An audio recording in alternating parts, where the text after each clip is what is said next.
Hello everyone, welcome back to the platform with me Gaurav Singh Bhadauria, your reasoning educator. एक बार फिर से आप सभी का स्वागत है।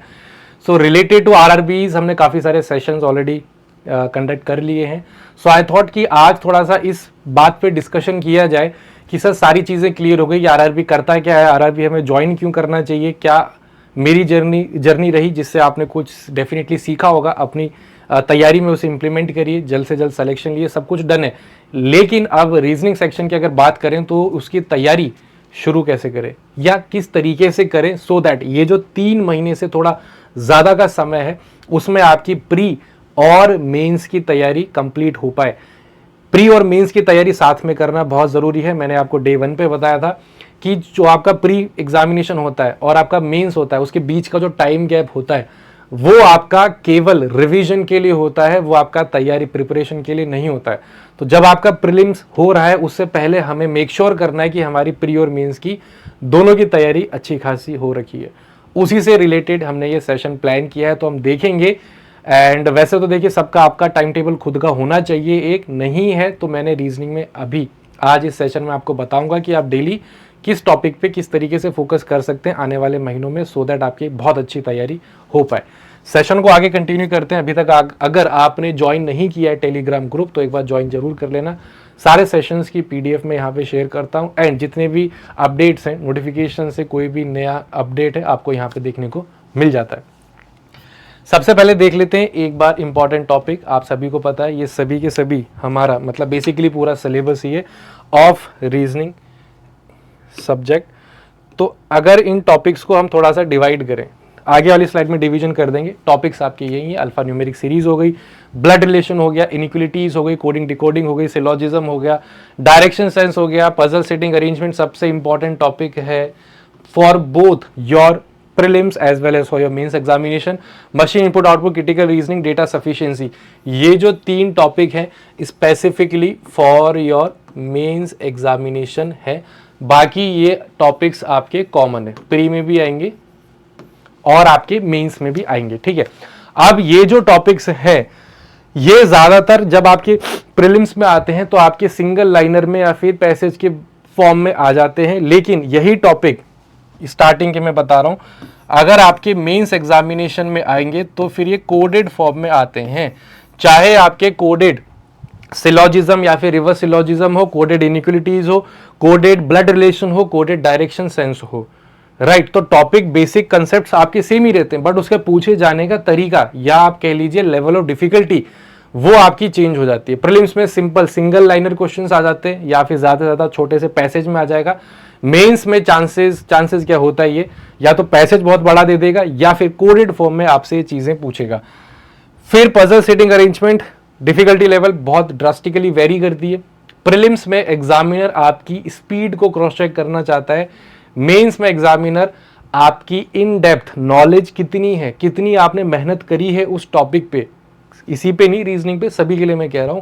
तो मेंस में जो एग्जामिनर का माइंडसेट है वो ये होता है कि वो एक तरीके से एग्जामिनर मतलब एग्जामिन करना चाहता है, तभी तो एग्जामिनर है। क्या एग्जामिन करना चाहता है मेंस में कि आपको उस सब्जेक्ट की इन डेप्थ नॉलेज कितनी है, क्या कहीं आप ऊपर ऊपर कहीं तो पढ़ के नहीं आए, तो वो आपकी इन डेप्थ नॉलेज चेक करता है। उसी तरीके से क्वेश्चंस की फ्रेमिंग होती है। प्रीलिम्स में एग्जामिनर का माइंडसेट क्या होता है, वो आपकी स्पीड देखना, ज्यादातर आपकी स्पीड कैलकुलेशन स्पीड हो गई या क्वेश्चन को समझने की रीड करने की आपकी कैपेबिलिटी हो गई, वो चेक करता है। तो prelims is all about your speed and accuracy, mains is all about your in depth knowledge of the concepts of respective subjects. तो ये ब्रीफली मैंने आपको बता दिया इंपॉर्टेंट टॉपिक्स, बेसिकली सारे इंपॉर्टेंट टॉपिक्स हैं हमारे, ठीक है। नेक्स्ट हम देखते हैं, जैसा मैंने आपको बताया था कि वैसे आपका खुद का टाइम टेबल होना चाहिए, नहीं है तो ये मैंने कुछ मिनिमम क्वेश्चंस आपको दे दिए हैं, आप इसको फॉलो कर सकते हैं। एंड ये जो क्वेश्चंस हैं ये आपको डेली लगाने हैं, ठीक है।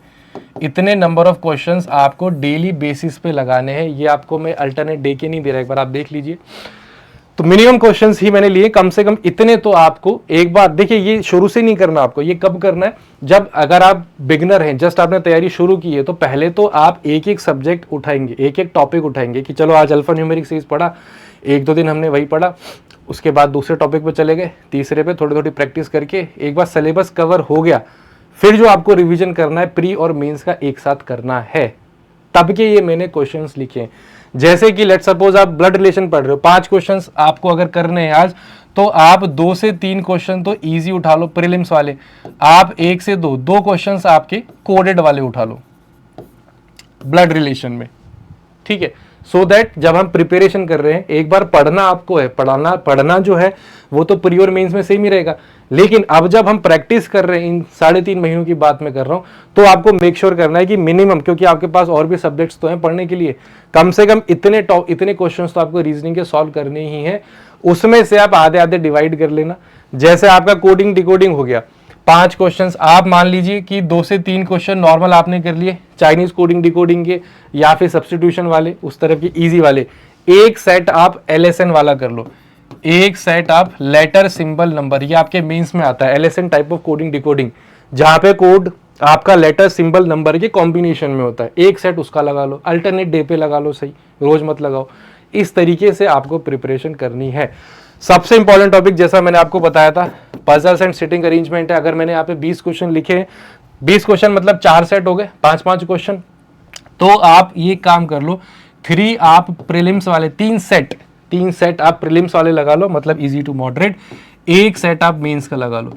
सेम चीज आप एक सेट डीआई का लगा लेना डेली बेसिस पे 3 महीने पे। मेंस के लिए आपको अलग से सोचने की जरूरत ही नहीं पड़ेगी, बट मेक श्योर करना है कि आप इस चीज को फॉलो करें। देखिए, मेरा आपको या फिर बाकी फैकल्टीज का आपको ये सारी चीजें समझाने का कोई फायदा नहीं है अनटिल अनलेस आप उसको अपने शेड्यूल में इंप्लीमेंट करें, आप उसको फॉलो करें, तो वो बहुत ज़रूरी है, ठीक है। आप करके देख लीजिए, मतलब आप ब्लाइंड ट्रस्ट कर लीजिए, आप बस मान लेना कि एक बार जब आपका कोर्स कंप्लीट हो जाए, उसके बाद जब आप प्रैक्टिस करें प्री प्लस मेंस की, इसको एक बार आप फॉलो कर लेना। आप अपने बाकी फैकल्टी से भी कह सकते हैं, क्वांट के, इंग्लिश के, कि सर हमें ऐसा एक टाइम टेबल टाइप का दे दो, प्रैक्टिस के लिए हमें कितने क्वेश्चन किस टॉपिक के कैसे कैसे करने हम कर लेंगे। ये कब की बात मैं आपको बता रहा हूँ, जब आपका सिलेबस हो गया, आपको सारी चीज़ें आ गई, अब हम प्रैक्टिस कर रहे हैं, ओवरऑल प्रैक्टिस कर रहे हैं, तब आप इसको फॉलो करिए। अपने जो 3.5 महीने का गैप है, इसके लास्ट के 1-1.5 महीना ले लेना, 1-2 महीने शुरू के 1.5 महीने इनको पढ़ने में दे दो। और अगर आप बिगनर नहीं हो, ऑलरेडी आपने चीज़ें पढ़ रखी हैं, तो आपको प्रैक्टिस ही चाहिए, आप आज से ही शुरू कर दो, कल से शुरू कर दो, इतने क्वेश्चंस प्रैक्टिस करना, इतने ही लगभग क्वांट के ले लो, बाकी सब्जेक्ट के ले लो, फिर देखो आपका सिलेक्शन होता कैसे नहीं है। आप भी चाहोगे तो आप भी नहीं रोक पाओगे खुद का सिलेक्शन होने से, वो होगा ही, क्योंकि हमने तैयारी अच्छी की है, ठीक है। और आगे देखते, और इंपॉर्टेंट चीज़ें क्या क्या है, ये तो आपने देख लिया। अब हम थोड़ा सा पहले की बात करते हैं। अगर आप फ्रेशर हैं, बिगिनर हैं, आपने तैयारी शुरू की, तो आपको ज़रूरी है कि आपको पता हो कि किसको कितना वेटेज देना है, किसको किस प्रायोरिटी में तैयार करना है। तो ब्रॉडली मैंने 3 कैटेगरीज यहाँ पे बनाई है। फर्स्ट कैटेगरी नो डाउट आपकी सिटिंग अरेंजमेंट पजल ही होनी है, बिकॉज ये आपका इंपॉर्टेंट है for both your pre and mains. तो फर्स्ट कैटेगरी में मैंने इस टॉपिक को डाल दिया है, मतलब जैसे मुझे कुछ नहीं आता रीजनिंग में, मुझे आज से तैयारी शुरू करनी है आरआरबी के लिए, तो आज से मैं सिटिंग अरेंजमेंट पजल शुरू करूँगा। आने वाले भले 10-15 दिन तक मैं सिटिंग अरेंजमेंट पजल ही करूँगा, सारे टाइप करूँगा, सारे क्वेश्चंस करूँगा, समझूंगा किस किस टाइप में किस किस क्या क्या अप्रोच लगती है। तो मुझे जब सिलेबस कवर करना है, सबसे पहले मैं इसको कवर करूँगा, वो भी बहुत अच्छे तरीके से, ठीक है, बिकॉज इंपॉर्टेंट है आपके प्री और मेंस के लिए।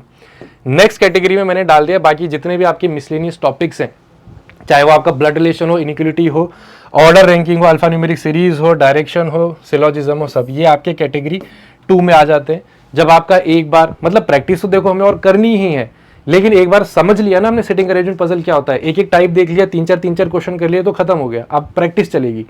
तो इसे छोड़ देते हैं, अब बाकी के टॉपिक्स पे आते हैं। कैटेगरी 2, उसमें सारे topic right from beginning, theory से स्टार्ट करते हो, राइट फ्रॉम जीरो हमने देख लिया, सिलोजिज्म का एग्जांपल ले लो, थ्योरी पूरी कंप्लीट हो गई, क्या टाइप होते हैं क्या नहीं होते, सफिशिएंट नंबर ऑफ क्वेश्चन भी कर लिए, थोड़ा थोड़ा हमें कॉन्फिडेंस आने लगा।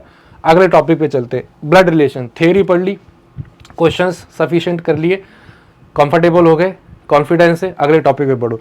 सारे टॉपिक आपको करने हैं, पजल सेटिंग अरेंजमेंट पहले करनी है, ये भी हो गया।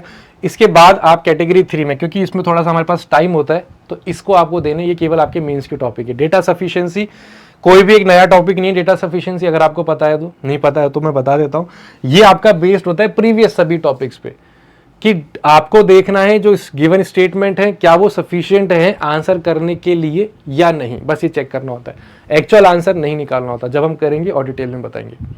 तो फर्स्ट प्रायोरिटी हमने किसको दे दी, सिटिंग अरेंजमेंट पजल को, सेकंड प्रायोरिटी दे दी बाकी की मिसलेनियस टॉपिक्स को, थर्ड प्रायोरिटी दे दी आपके मेंस के टॉपिक को। इस हिसाब से हमें पढ़ना है, इस हिसाब से हमें हमारी पहले थ्योरी पे कमांड बिल्ड करनी है, स्पेशली फॉर बिगिनर्स जिन्होंने अभी तैयारी शुरू की है। जब ये सब हो जाता है उसके बाद आपको इस पे आना है। ठीक है, स्लाइड थोड़ी सी पहले लग गई, ये प्रैक्टिस वाली है, ये लास्ट में आप मतलब समझने वाली बातें मैं आपको समझा रहा हूँ। ठीक है, एक बात थ्योरी पे पकड़ बन गई, बेसिक स्ट्रांग हो गए, फिर जब आप बोलते हैं कि चलो अब रीजनिंग का सिलेबस कवर है, एक एक टॉपिक पढ़ लिया, समझ भी लिया, प्रैक्टिस भी कर लिया, अब इकट्ठी प्रैक्टिस करते हैं। तो आज क्या दिन है, चलो आज मुझे 5-5-5-5 ये क्वेश्चंस इनके करने हैं, और यहाँ पे मैं वो लिखना भूल गया, साथ ही में आपको थोड़े थोड़े क्वेश्चंस इनके भी डेली प्रैक्टिस करने, क्योंकि ये मेंस के हैं, इनमें थोड़ा टाइम है। तो मैं यहाँ आपको एक इंडिकेटिव नंबर दे देता हूँ, वो आप प्रैक्टिस कर सकते हैं। डेटा सफिशिएंसी डेली बेसिस पे 2 से 3 कर लो, क्रिटिकल रीजनिंग डेली बेसिस पे 2 से 3 बहुत है, मशीन इनपुट आउटपुट 1 सेट कर लो बस। मतलब तैयारी करना, पढ़ना अलग है, जब हम बेसिक्स पढ़ रहे हैं प्रैक्टिस अलग है। जब आप प्रैक्टिस करेंगे तो इतने क्वेश्चंस मोर देन सफिशिएंट है। फिर जब प्री खत्म हो जाएगा तो इनके वेटेज हम बढ़ा देंगे, मॉक टेस्ट तो देंगे ही देंगे, इनका वेटेज बढ़ा देंगे, मॉक टेस्ट के अलावा भी पढ़ लेंगे। ये सारी चीजें हैं। इस तरीके से आप अपनी आने वाले जो 3.5 के अप्रॉक्स मंथ्स हैं उसमें अपनी तैयारी को इस तरीके से आगे लेके चल सकते हैं। अब थोड़ा सा टाइम मैनेजमेंट को लेके देख लेते हैं। आपने सुना होगा, आपके पेरेंट्स, हमारे एल्डर्स अक्सर हमसे स्कूल में बोलते थे कि तुम्हारे पास भी दिन में 24 घंटे हैं। जब हम स्कूल में थे, जिसकी फर्स्ट रैंक आई है, अगर आप ही की आई है तो अच्छी बात है, आपकी ये बात नहीं हो रही है। जिनकी नहीं आई फर्स्ट रैंक, तो पेरेंट्स आपको बोलते थे जिसकी फर्स्ट रैंक आई है उसके पास भी तो उतना ही टाइम है, 24 घंटे। उसकी फर्स्ट रैंक आ रही है, तुम्हारी नहीं आ रही है, इसका मतलब तुम्हारी भी आ सकती है, तुम उस टाइम को अच्छे से यूटिलाइज नहीं कर रहे हो। वो वाला बंदी कर रहे हैं, इसलिए उनकी रैंक 1 आ रही है। तो खेल सारा टाइम मैनेजमेंट का है।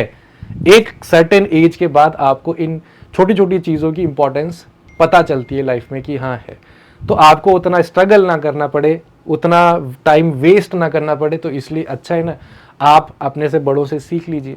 जो गलतियाँ आपके एल्डर्स ने की है, हमने हमारे प्रिपरेशन के टाइम में की है, वो आप मत करिए। तो टाइम मैनेजमेंट बहुत ज़रूरी है। आप वर्किंग हैं, आप फुल टाइम प्रिपरेशन कर रहे हैं, आपका अपना शेड्यूल होगा, टाइम टेबल होगा, उस हिसाब से आप टाइम मैनेज करिए। मैक्सिमम टाइम कोशिश करिए अपनी तैयारी को देने की। मैनेजिंग टाइम बहुत ज़्यादा इंपॉर्टेंट है। सफिशिएंट टाइम आपको देना है हर एक टॉपिक पे, बिकॉज आपको नहीं पता एग्जामिनर का माइंडसेट क्या है जब वो एग्जाम पेपर सेट कर रहा है। तो हमें हर टॉपिक को इक्वल वेटेज देना है। अपने स्ट्रॉन्ग टॉपिक्स को पकड़िए, स्ट्रॉन्ग टॉपिक्स में आप कोशिश करिए और कम टाइम आपको लगे। जो आपके वीक टॉपिक्स हैं उनको राइट फ्रॉम स्क्रैच दोबारा से थ्योरी से स्टार्ट करिए कि यार इसमें क्या कमी रह गई, कौन सा पॉइंट मुझे समझ नहीं आया कि ये क्वेश्चन मुझसे फ्रेम नहीं हो रहा है। ये सब जब आप प्रैक्टिस कर लेंगे, मॉक टेस्ट देंगे, तो आपको अच्छे से इन पे भी मेहनत करनी है। जब आप एग्जामिनेशन दें, मॉक टेस्ट वगैरह दें, उन टॉपिक्स को पहले कर लें जिनमें आप 100% कॉन्फिडेंट है। जिनको आपको थोड़ा डाउटफुल सा लगता है, बाद में आप रिव्यू के लिए उसे छोड़ सकते हैं। किसी भी एक क्वेश्चन में ना अटके, ये जब आप मॉक टेस्ट वगैरह दे रहे हैं उससे रिलेटेड बात है। सो आई होप मैं थोड़ा बहुत क्लैरिटी ला पाया हूँ कि रीजनिंग एबिलिटी सेक्शन को आपको अगले 3.5 महीनों में किस तरीके से प्रिपेयर करना है। एंड आपकी ये वन टाइम प्रिपरेशन है, ऐसा नहीं है हर एग्जामिनेशन की अलग अलग करनी है। एक बार आपने कर ली, उसके बाद कोई भी एग्जामिनेशन आए, just revision revision and only revision, mock test analysis, बस एक बार आपको मेहनत ज़रूर करनी है हर सब्जेक्ट में, बस एक ही बार करनी है। अब वो एक बार अगर आप बहुत अच्छे से कर लेते हैं, बार बार आपको बेसिक्स पढ़ने की ज़रूरत नहीं होगी, केवल मॉक टेस्ट एनालिसिस ही चलेगा। आपने अभी जल्दबाजी में सिलेबस खत्म करने के चक्कर में पढ़ लिया तो कुछ ना कुछ आपके वीक टॉपिक्स रह जाएंगे, फिर दोबारा से आपको पढ़ने पड़ेंगे। एक बार मेहनत करेंगे, इतने अच्छे से करेंगे कि दोबारा थ्योरी पे ना आना पड़े, केवल फिर प्रैक्टिस चले। ठीक है, तो ये टेलीग्राम ग्रुप है, इसे ज्वाइन कर लेना। सारी चीज़ें हम यहाँ पे शेयर कर देते हैं। अपकमिंग बैच जो है समर्थ, ये आपका प्योर यूट्यूब पर रहेगा, आपको कुछ भी पे नहीं करना है। मंडे को इसका लॉन्च इवेंट है, मंडे को हम लॉन्च करेंगे। एंड कोई भी डाउट हो, कुछ भी पूछना हो, सेशन के एंड में आप कमेंट में लिख सकते हैं। मिलते हैं अगले सेशन में। Have a wonderful day. Thank you all for joining. Take care and good bye.